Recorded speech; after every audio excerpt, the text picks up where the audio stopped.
把这2个逆贼收入监牢，听候发落。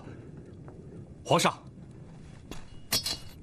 苗刘2人大逆不道之举，罪不可赦。但念及其初衷是为了抗金大业，这也是大宋千万军民的共同心声，其行可诛，其心可量，还请皇上从轻发落。好啊，朕都听你的，把他们收监。皇上受惊，微臣罪过。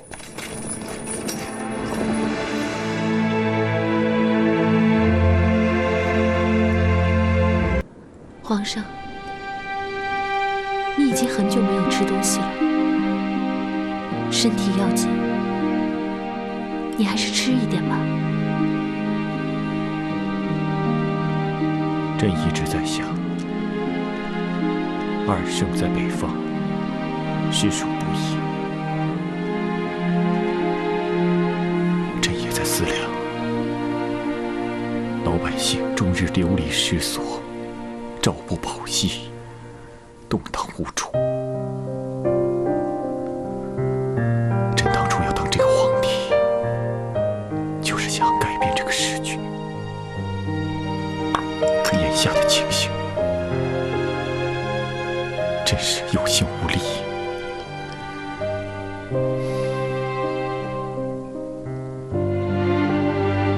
皇上只要能等，能忍，终有一天，你会完成你自己的理想。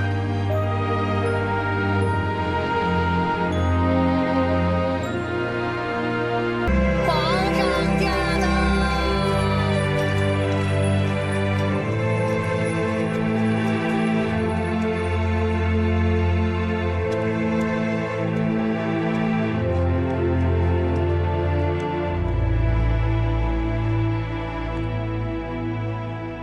参见皇上。诸位爱卿，不必拘礼，平身吧。谢皇上。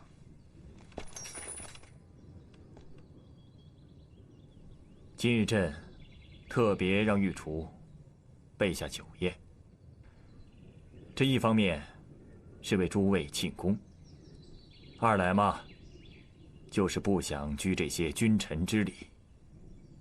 你我君臣说一些交心的话，啊！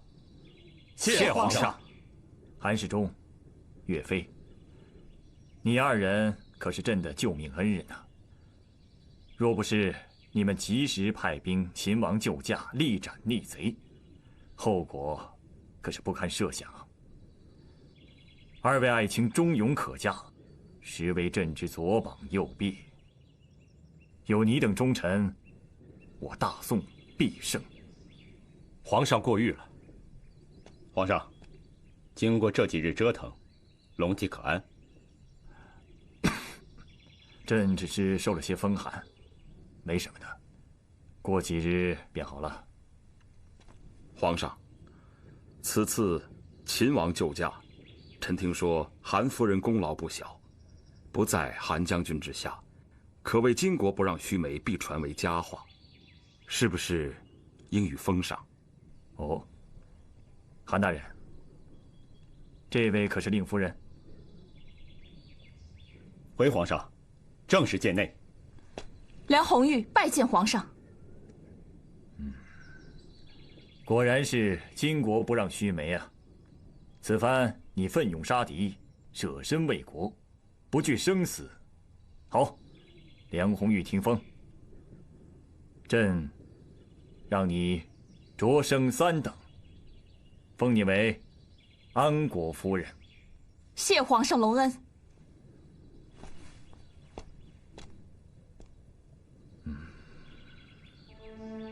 如今金人骑兵南下，建康就是他们毕恭的地方。若建康一失，大宋难保啊！岳飞，你是员虎将，有你守在建康的话，朕会安心很多。皇上放心，末将誓死守卫健康。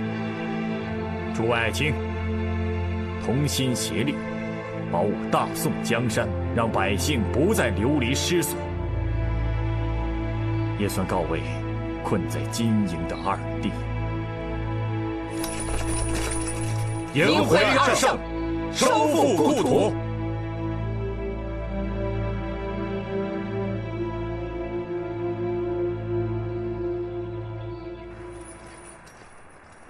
岳飞啊，金人大军逼近建康，眼看就要危及江南，情势骇人。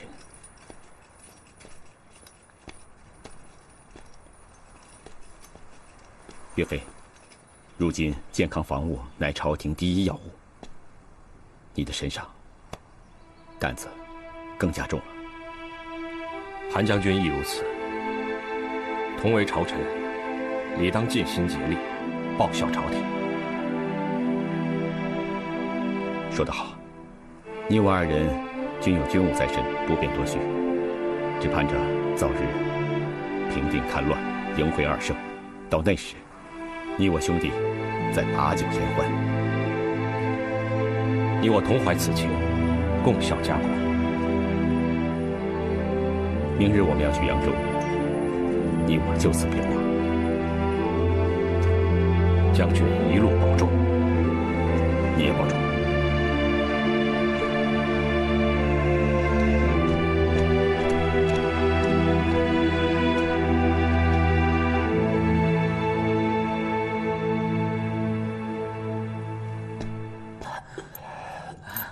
皇上驾到！皇上驾到，还不跪谢？还不跪谢？还不跪谢？行，跪谢，快点，快点，跪谢！叩见皇上。起来吧。还不跪谢？不必了。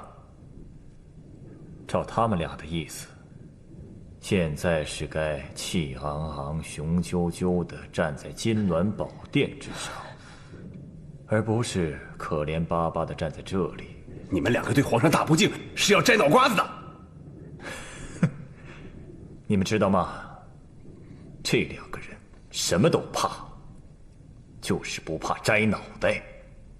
他们可是九头鸟准士，这脑袋是摘不完的。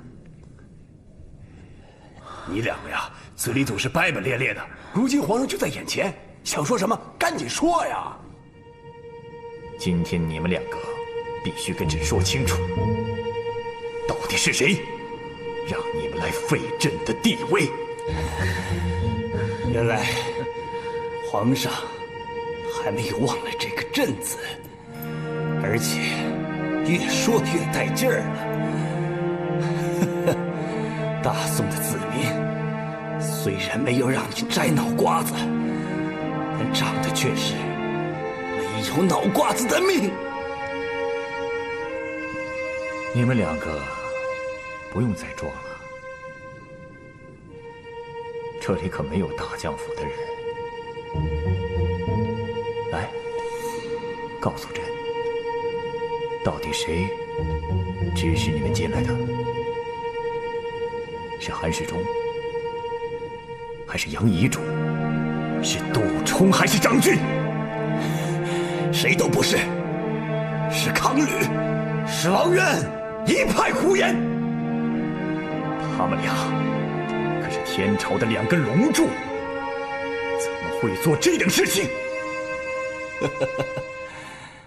扬州撤退时，他们二人在江边征用明船300余艘，载运自己的家私及女眷，老百姓被推下水，成千上万，尸浮满江。天朝的龙柱，他就是干这种事情的吗？王渊不断给康吕送礼，康吕不断保举王渊升官，这两人上下其手，狼狈为奸。就是他俩的恶行，指使我俩起兵夺政，另立新帝的。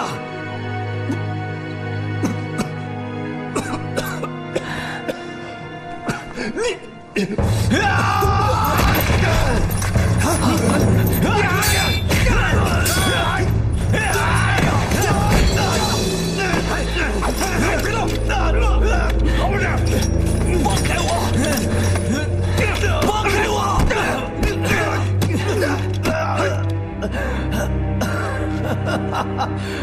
此好的身手，全都用在了逃跑上，可笑！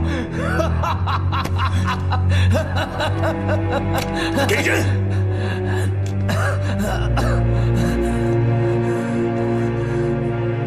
呀！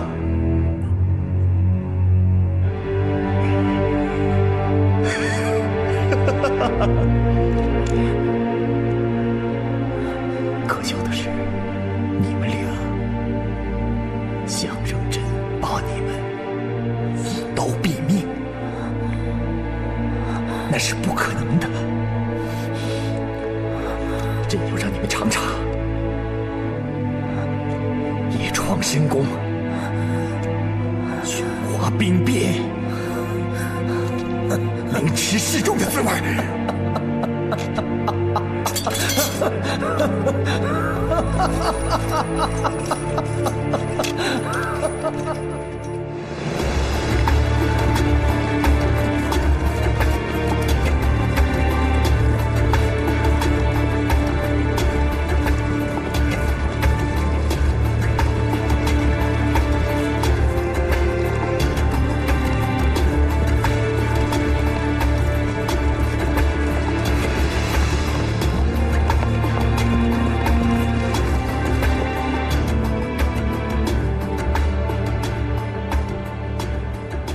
以上就是本座对敌我双方的分析。下面，听听岳将军有什么好的建议啊？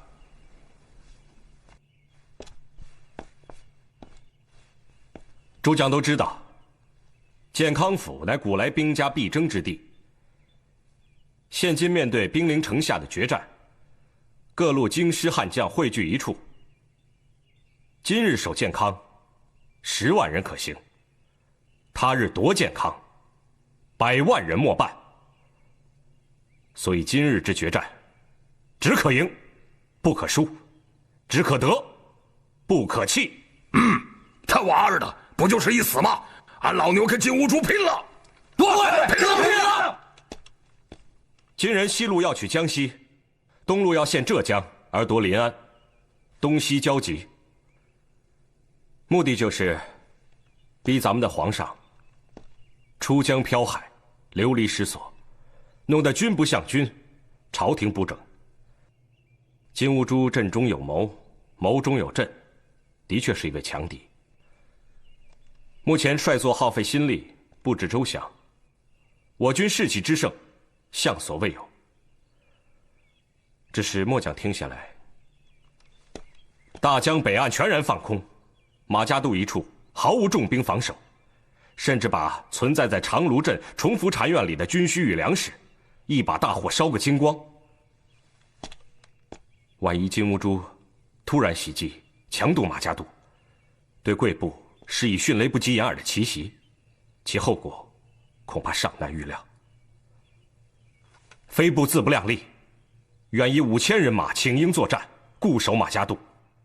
一则补充布防兵力之不足，再者支持预备部队之机动，如有险胜，尚可越江而北，驱贼出关。好了好了，你不要又来兴北伐营2声那一套了。马家渡地处天险，易守难攻。他四太子虽有谋略，断不可强行马家渡。我等在这里经营马家渡，完全是一部废棋。你就不要在马家渡的事上虚掷人力物力了。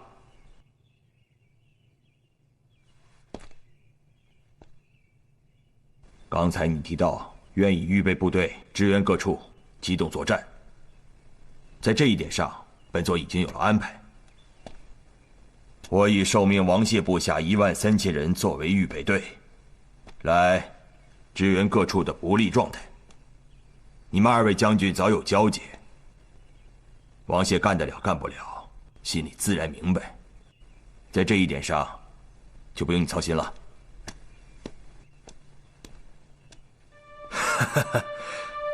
难不成岳将军还要抢为兄这碗饭吃？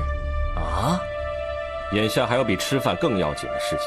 哦，就是辟谣。据说，王将军的宝卷和家当都已经送到了福建。若是前线的将士有所耳闻，对作战的勇气和决心，似有不当。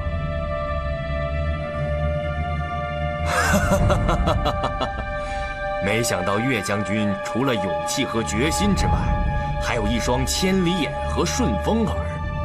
身在巩县，还能把为兄的事情了解得一清二楚，佩服，佩服呀！岳飞啊，你不要听信好事者的恶意挑唆。大战在即，不要伤了好兄弟之间的和气嘛。那我部既不能守马家渡，又不能冲预备队，明日当开拔返巩县去了。哎，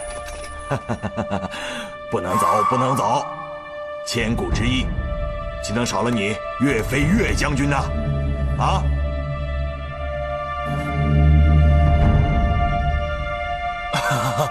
留守府备有盛宴，请大伙入席啊！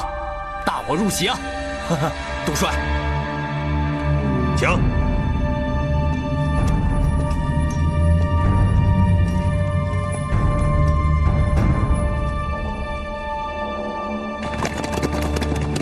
西方部队在西北三角洲约14000余人，陈粹部队在西南一柱天约17000余人，郭伟部队在油皮嘴约18000余人，刘京部队在王高屯约2万人，就在这个地方。至于王谢部队掌握了四方兵力，其位置在城中央，作为机动，全听杜充的命令调遣。至于岳飞嘛，也在积极准备，争取主动。他想让他的预备队变成主力，妄图在我军进兵的路上进行拦截。看来赵构是把大宋的精英都派上阵了。哼，大宋的精英，个个都是贪生怕死之辈，就连大宋的皇帝都是孬种。哈密赤，你看这仗该如何打呀？敌人的部队现在处于建康府以及附近的山脉之中，而我军正处于敌军的正北方向。攻击区里有长江，有沙滩，有沼泽地，有高山丛林。本军攻击部队有骑兵72000人，步兵119000人。我预计，打建康城这一战，应该打上4天5夜。我军伤亡的兵力应该占全军兵力的1/3。我们能使用的阵法有突破阵、四方分击阵，还有十面埋伏阵。当然了，最后还是要等四太子确定了攻击目标之后，我们再做定夺。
宇文虚中，四太子，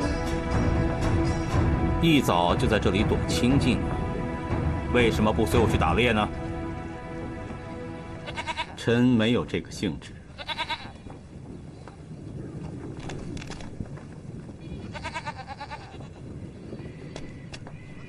太子，老师在流泪呢。汉人不是常说“自古男儿不流泪，只因未到伤心时”。看来老师的心里是有伤心的大事啊。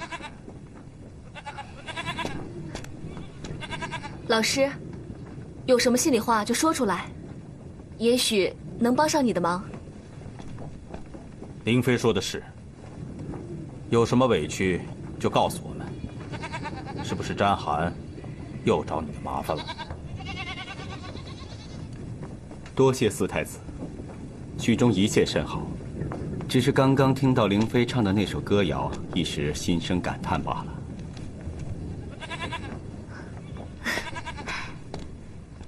老师也听得懂我们女真的歌谣吗？灵妃唱的可是《等阿哥》那首歌吗？是的。这首歌曲律哀怨，叫人听起来倍添伤感。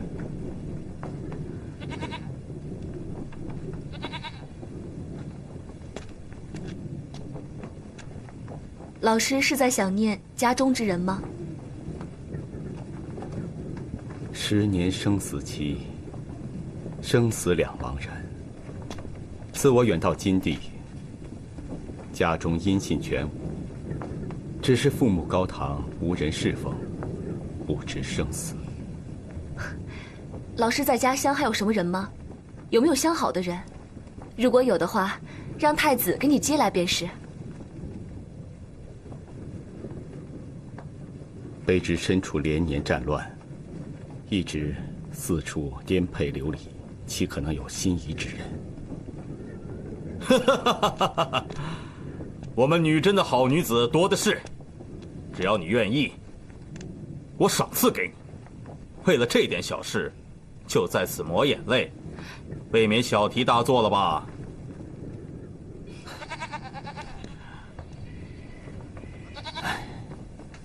哎，老师，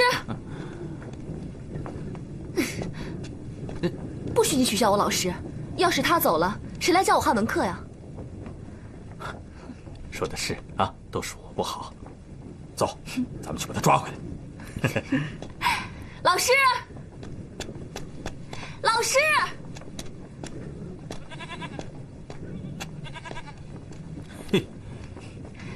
太子，你信不信？我有本事让老师高兴起来。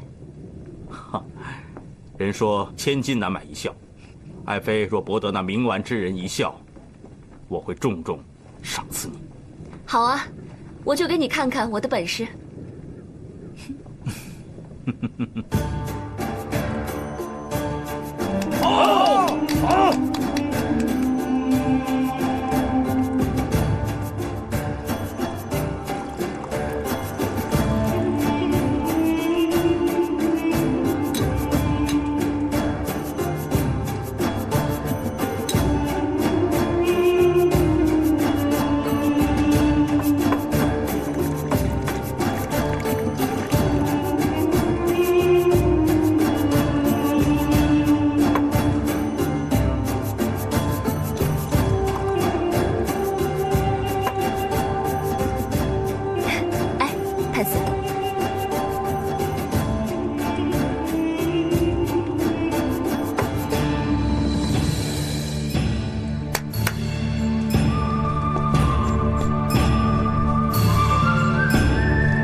四太子不知从哪里搞来这么些个娘们儿，跳起舞来还是风骚的很呐。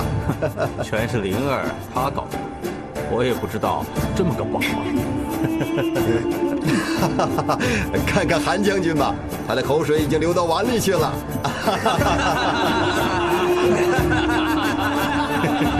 只怕还轮不上他。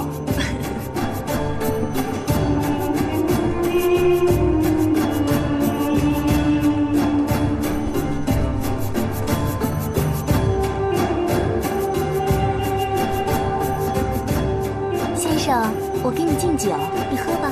先生，先生，先生，快喝呀！是啊，宇文虚中，不喝我们女真女子的酒，可是要挨刀子的。先生，来。谢谢姑娘的好意。宇文虚中今天已经喝得很多，再喝就醉了。哎，先生，来喝酒嘛。先生，先生。我看你不是不能喝酒，是看不起我们女真人。你们这些汉人，就是一身骚气，还嫌我们的女子。来人，把这个人给我拉下去！下进屋，何必弄得这么剑拔弩张的？四太子，你为何要对他这么好？这不用你来操心。喝你的酒吧。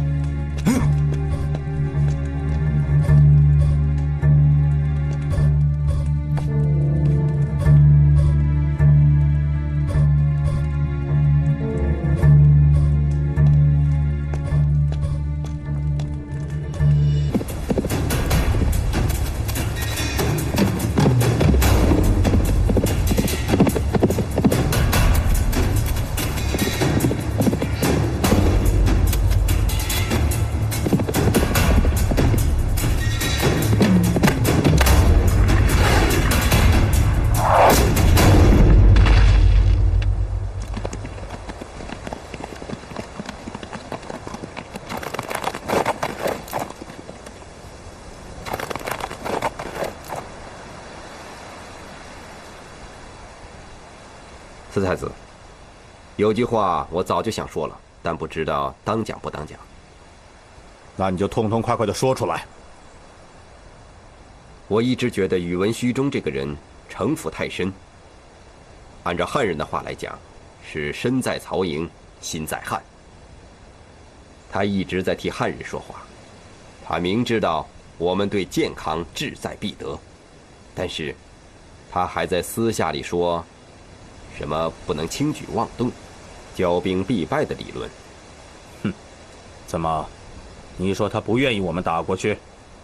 哼，这话我倒不敢说，我只不过觉得我们对这个宇文虚中一定要提防，毕竟他不是一个喝羊奶长大的人，跟我们还隔着一层肚皮呢。再凶猛危险的动物，这心也是热的。咱们真心对他，还怕他有异心？四太子说的有理，但这也正是我担心。哎，好了，不管是金人还是汉人，只要我金兀术看得上的人，我就当他是兄弟。撤！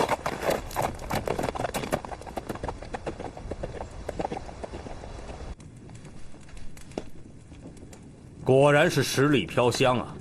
宇文虚中，我最佩服你们汉人的酿造之术，出神入化呀！来呀，今天咱们不醉不归。既然四太子这么说了，那今天我们好好的喝一场。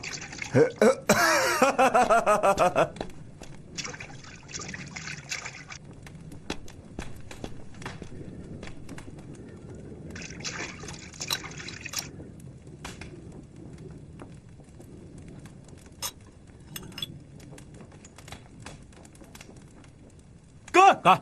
干！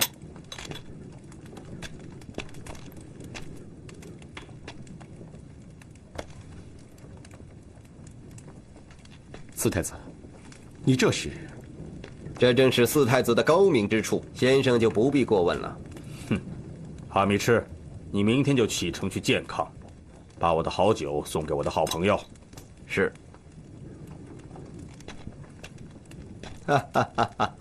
来来来，喝。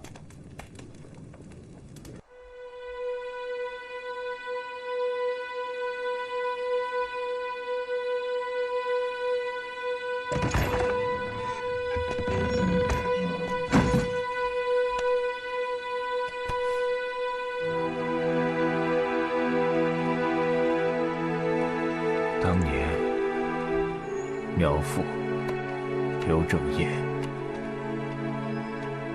以武力相逼，说朕来路不正，是个赝品皇帝。朕不计前嫌，还封他们做正副淮西制置使。但后来，他们还是苦苦相逼，朕不得已派兵围剿了他们，结果了他人的性命。如今此事仍历历在目，朕惴惴不安呐。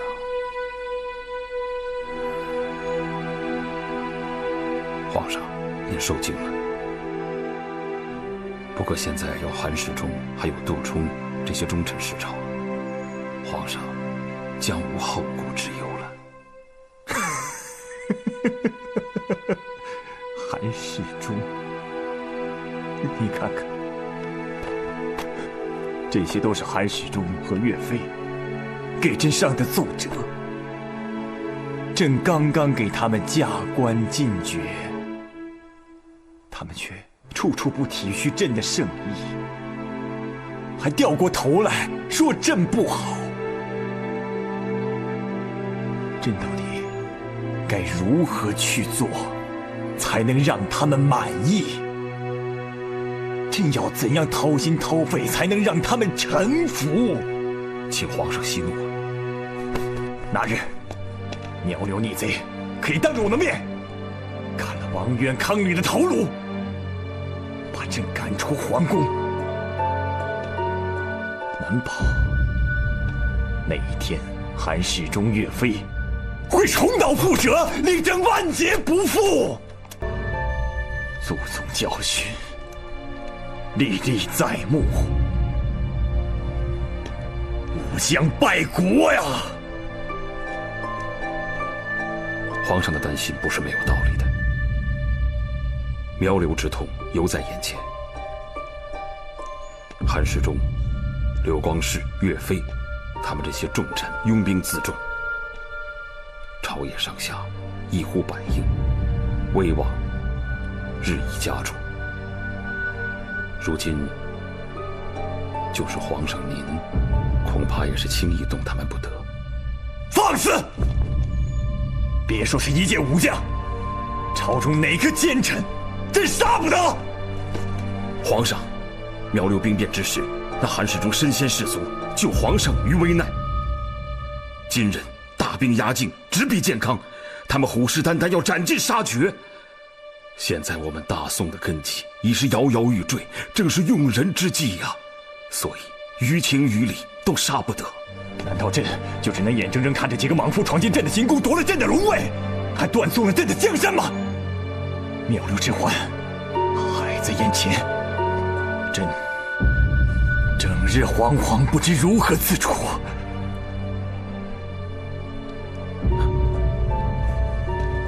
皇上稍安勿躁，这奏折不过是那些武将莽夫们的一时冲动，还没有形成什么气候，也还没有到不可控制的地步嘛。起来说话。是。那以爱卿之见，该如何放话为人啊？韩世忠、刘光世、张俊等护驾有功，现如今又被皇上加封进爵，天下人无不赞扬圣上之伟德，这朝野之中文臣武将，他们也看到了圣上的一番爱臣之心呢，所以他们不敢有所作为。不敢？韩世忠、岳飞连上20道奏折，20多道，这不是明摆着让朕难堪，让天下人看朕的笑话吗？智者贵在审时度势。韩世忠他们那些重臣并没有反心，还有他们能为社稷所用，还望皇上先留着他们吧。那不是养虎为患吗？皇上，战国时，赵国与燕国相争，燕国说客苏代曾经跟赵惠王说过一番话，就是鹬蚌相争，渔翁得利的故事。他的目的就是要暗示惠王，若两国相持，以避大众，强秦必成得利之渔夫。惠王听完之后甚喜，不但不责罚于他，还立刻停止了与燕国的旷日之战。皇上，若想社稷无虞，就必须要做这个渔夫，撒下鱼饵，让那鹬蚌相互咬吃，等到他们两败俱伤的时候，那皇上您就可以轻轻松松地收起渔网了。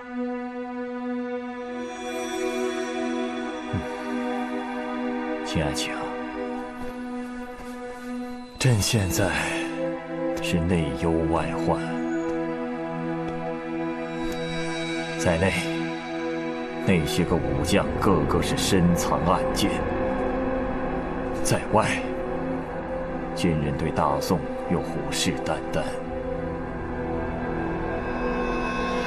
你倒是告诉朕，朕如何才可得一日的安宁啊？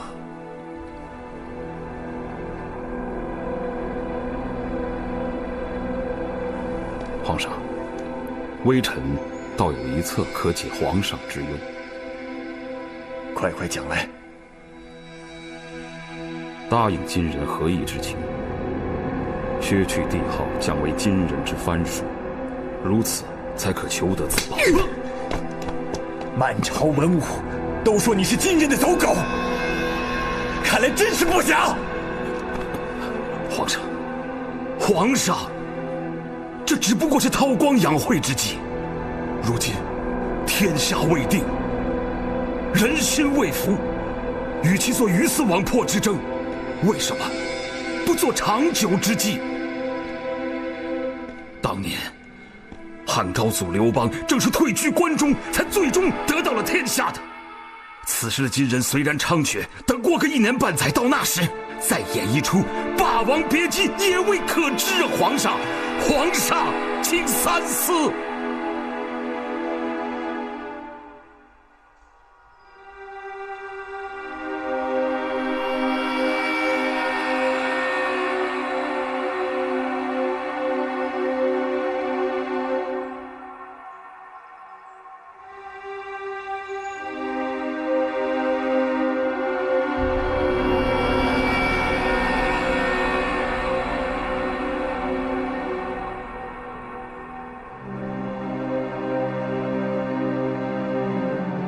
臣告退。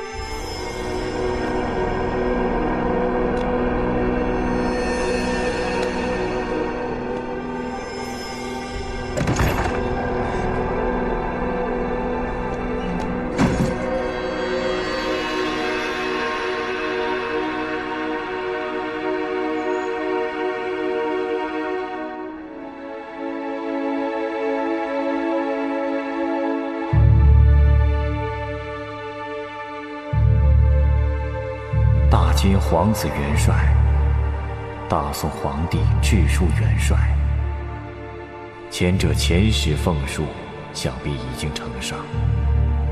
微迫之恳，恳请四太子精敏。杜帅，岳飞回来了。怎么样，请到梁了吗？韩世忠没给他面子。这个岳飞叫他不识时务，这个闭门羹吃的正是时候。杜帅，那咱们怎么办？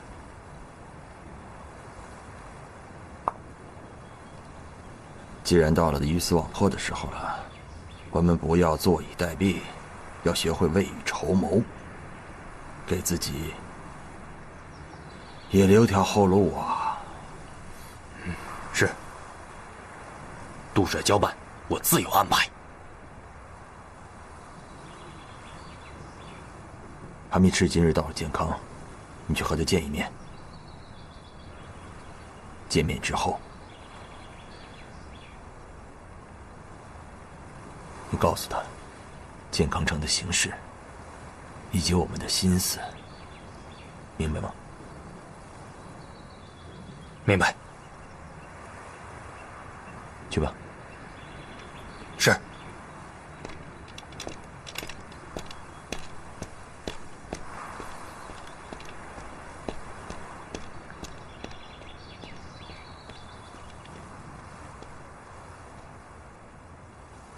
皇上和杜帅都盼望着朗朗乾坤，一片太平，大金和大宋百年修好为宜呀。好说好说。还有一样，今后我们都是自家人了，你那些金银之物，我们受之有愧呀。嗨，王将军客气了。王将军现在是杜帅眼前的红人，你一个人说一句话，顶得上别人说10句话。军师言重了。眼下我们都是各自为主子效命，干得好升官得势，干不好这肩膀上的脑袋不定哪天就搬了家呀。唉，众人只知道我们眼前的好，谁知道我们背地里的苦啊。王将军说得好啊，所以我们早该联合起来，为主子把这些事情办好。来。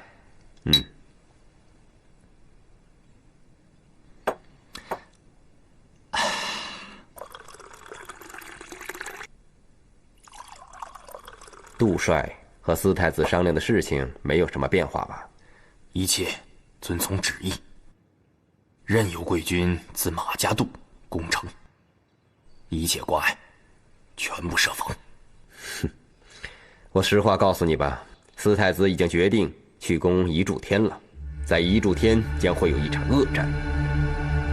不过我还是先来说一说健康城的事情吧。据我所知，赵天子把宋朝最精锐的部队调来守城。四太子果然消息灵通啊！这健康城的上上下下全部是由岳飞的部队来防守，看来你们对我们早有防范呢。军师这话就严重了。皇上早有话，杜帅全权负责健康防务，岳飞那些将领不过是杜帅手中的卒子罢了。皇上请金皇帝和四太子放心，我大宋为保安宁，偃旗息鼓，愿向大金称臣。话虽这么说，难道皇上就没有什么口谕吗？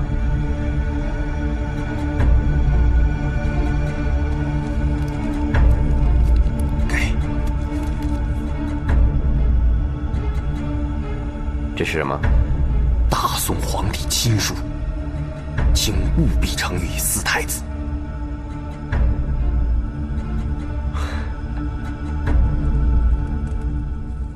太子，同一盘棋和不同的对手下，就会有不同的结局。低者只能看2、3步棋，而高者顾大局，谋大事。不以一子一帝的得失为重，而低者呢，则寸土必争，虽费尽心力，却最终还是难逃惨败。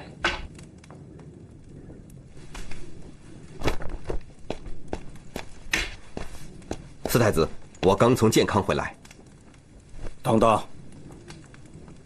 这下棋就如同行军打仗，借势而上，出奇制胜，才是制胜的法宝。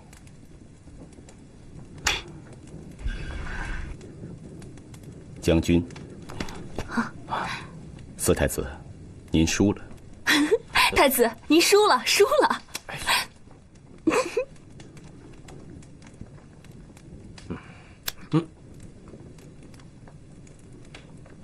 这已经是你第3次回棋了，岂有此理！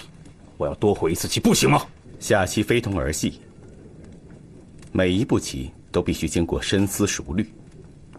一时的冲动，落错一步棋便会遭来满盘皆输。四太子，你要牢牢切记，这落子可无回呀！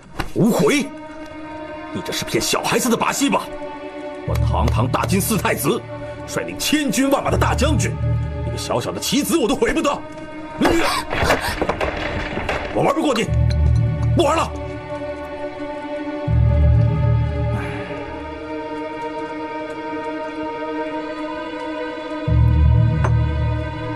如果是在战场上，你也那么冲动的话，那你摔下的可就是千千万万的兵马。你连这几个小小的棋子都把握不好，怎么能去指挥那些千军万马？以你今时今世的所为，你也只能是个军而不是个将。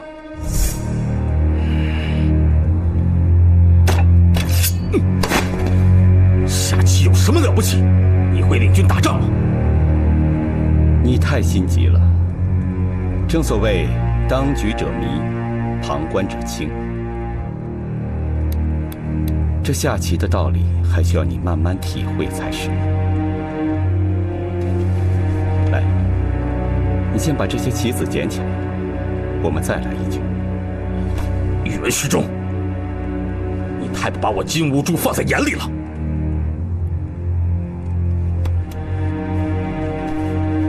这有些人下棋落子如飞，却忙中出错；有些人下棋考虑过甚，最后弄得捉襟见肘；还有些人下棋不到最后关头绝不认输，伺机而动，峰回路转；再有些人下棋稍见情势不妙，就丢兵弃甲，弃子投降。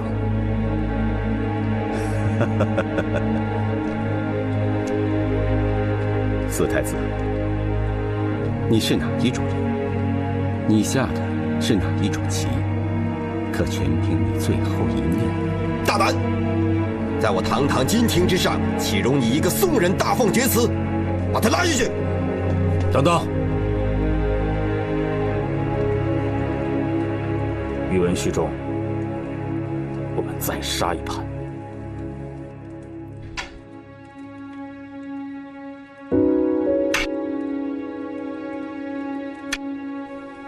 华弥赤，你来干什么？我这里有高宗书信一封。念。大金皇子元帅，大宋皇帝致书元帅，前者遣使奉书，想必已经呈上，微迫之恳，恳请四太子怜悯。以四太子之大德，必以今宋和好为重。谅解朕之一时失察，勿听小人谗言，以致招惹此等兵信。现守则无人，奔则无地，朕抚育不定，深忧惹出事端，致使举国军民不能奉承四太子之大德，故拜上指挥之权，愿削去旧号，使天地之间皆大金，且无有二上。敢望四太子发扬恩德，对朕加以存全。所有预约事务，必一一谨记听从，便当歃血灼盟，传之万世，其为大恩。何以封此？其函应后，万恳求，哀请命。大宋皇帝赵构。该你白子了。四太子，你真的觉得这是大宋皇帝亲笔写的吗？你告诉我，下棋的时候要身心相合，不能心有旁骛，不然一子走误，满盘皆输啊。四太子，将军。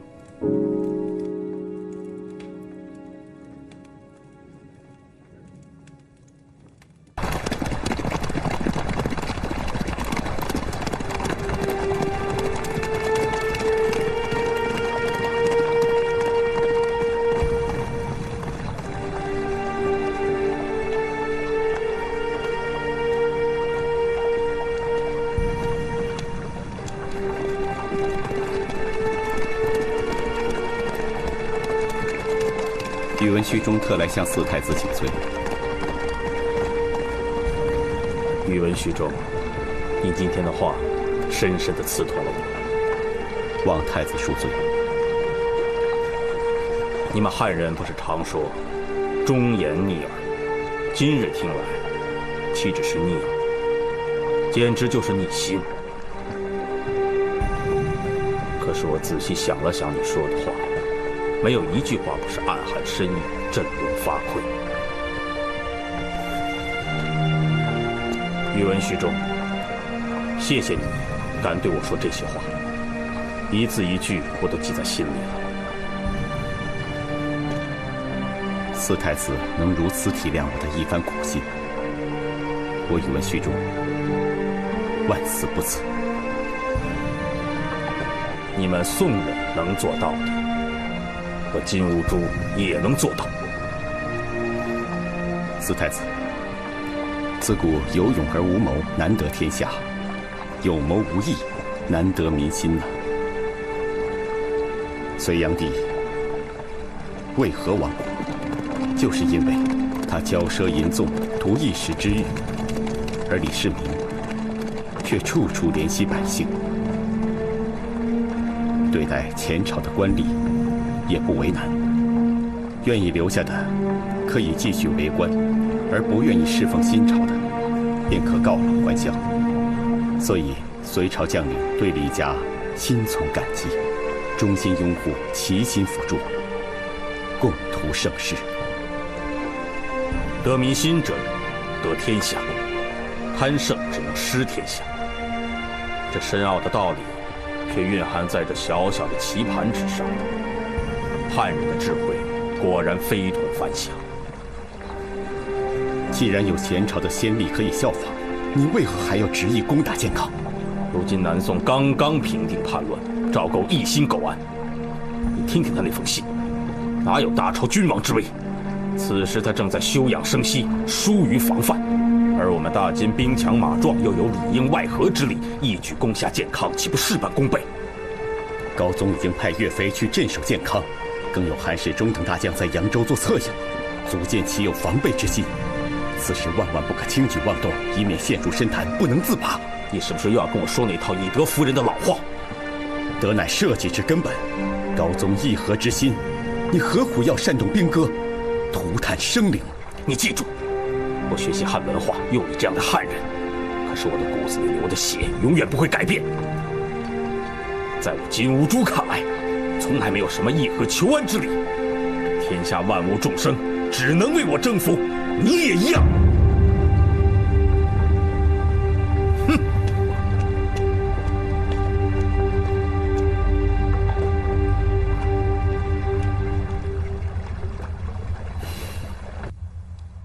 杜帅，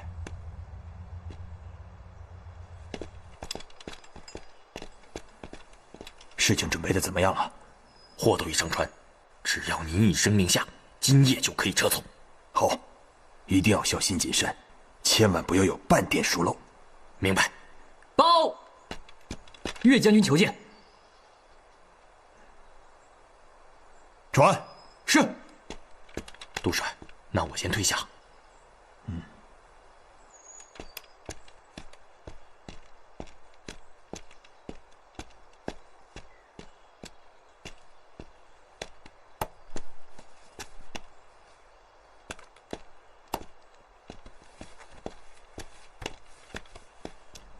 见过督帅。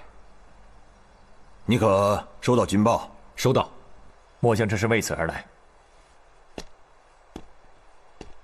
先人已攻至一柱天，如果从一柱天渡江，那用不了几日便可到达健康。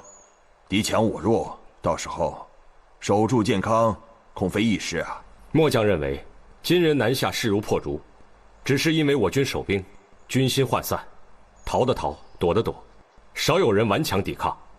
只要将军肯派兵，我们守住一柱天这个天险，金人未必能攻到健康。与其日后困守孤城，不如拒敌于江北之外。好啊，我们俩想到一起去了。一柱天地处天险，易守难攻，如果守在这里，便可将金人挡在江北。岳飞愿当此任。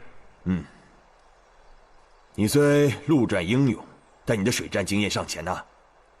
岳飞愿立下军令状，只要放过一个金人过江，甘当军法处置。严重了，严重了！岳将军壮志可嘉，令人欣慰啊。但征战之事，非但关乎个人生死，而且关乎社稷存亡，不可全凭义气啊。我是这样想的，在大宋，若论擅长水战，当属韩将军为魁首。要是能够请到他来相助的话，那胜算就会大增。我想你与他私交甚好，这次就辛苦一趟，去请韩将军来支援。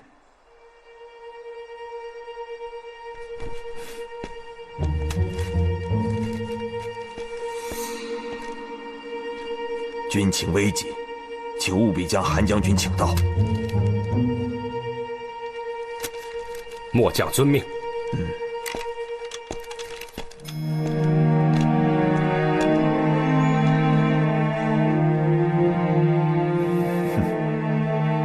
说这大哥怎么样？大哥，那个姓杜的，是不是又打算开溜了？不，他说要迎战金人，还要我去向韩将军调些兵马。哦，这倒是新鲜事，没听说他要应战呢。这是他给我的。依大哥看，这里头是否另有阴谋？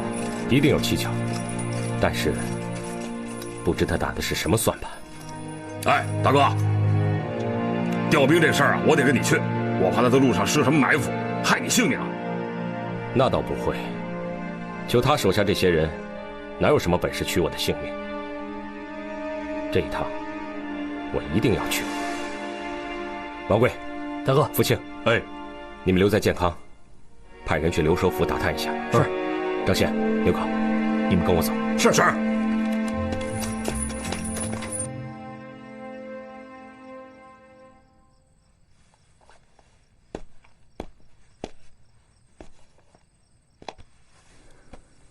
官人，我们本来在五国城已经过得挺好的，现在回来又得跟着皇上逃来逃去，何苦呢？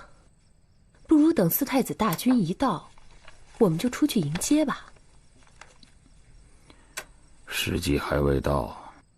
还没到。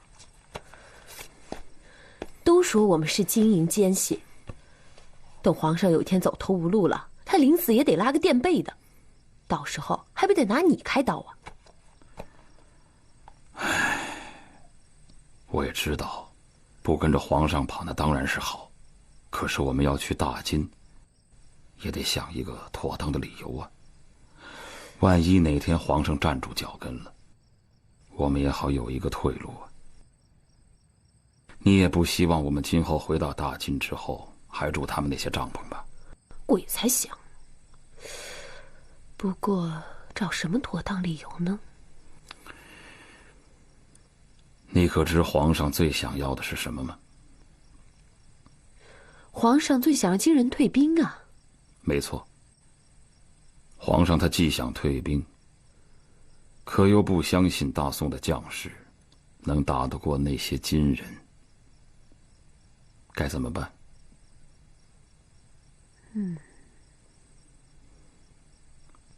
议和。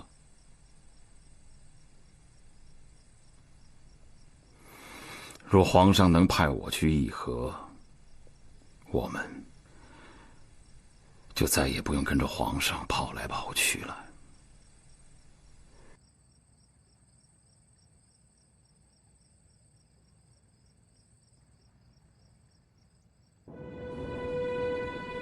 当日绝黄河，你们上奏折，说是能阻截金人，至少拦他们1年半载，因此还牺牲了那么多百姓的性命。如今不到数月，健康就告急了，你们有何话说？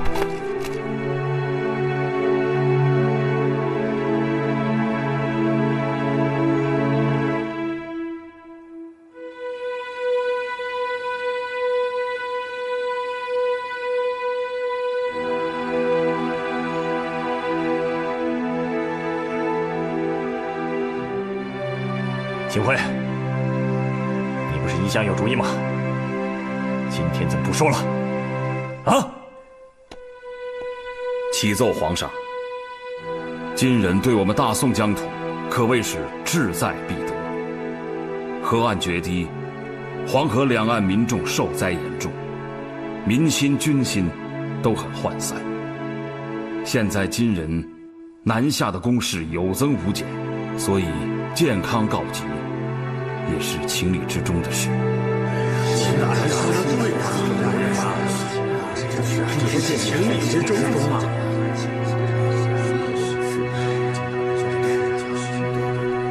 说的有道理有什么用？朕要的是有效的办法。皇上请息怒。如今韩将军还有杜将军的大军都在左近，暂时应该不会失守的。严冬已过，大地回春，南方湿润的气候不利于金人南进。就算继续南进，他们的进攻也会减缓。以微臣之见，不如来一个缓兵之计，跟金人议和。议和？对，这样一来可以拖延金人南下进攻的步伐，二来可暂保一时平安。这个办法虽然甚好，但是出使大金，危险重重。谁愿意去办啊？这前往大金不顾艰险的。若皇上信任，微臣愿意担此重任。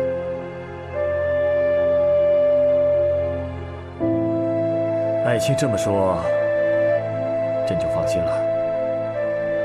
这事儿就交给你去办吧。微臣领旨。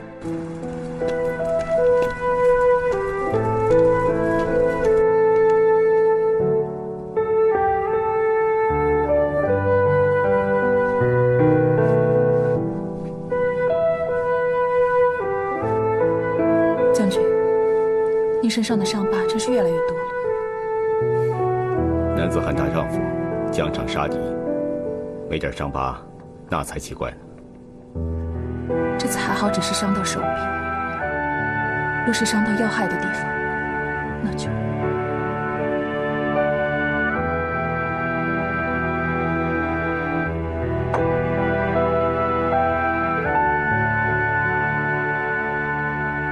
我命大，死不了。连算命的都说了，我能陪你到99。红玉啊，有了你，有了燕儿，我会小心的。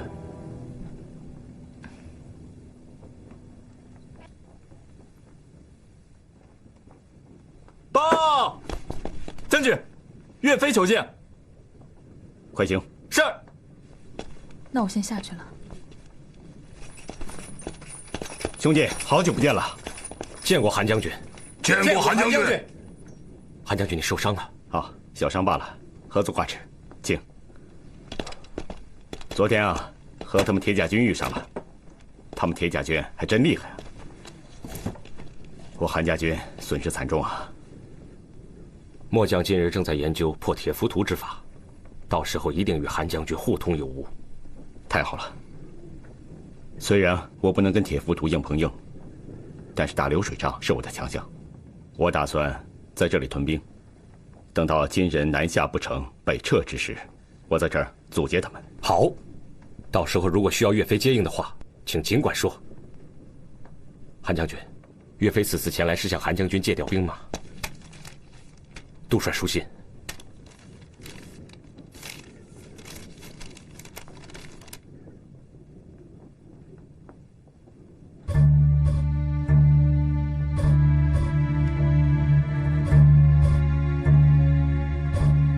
韩将军，中原之地尺寸不可欺啊！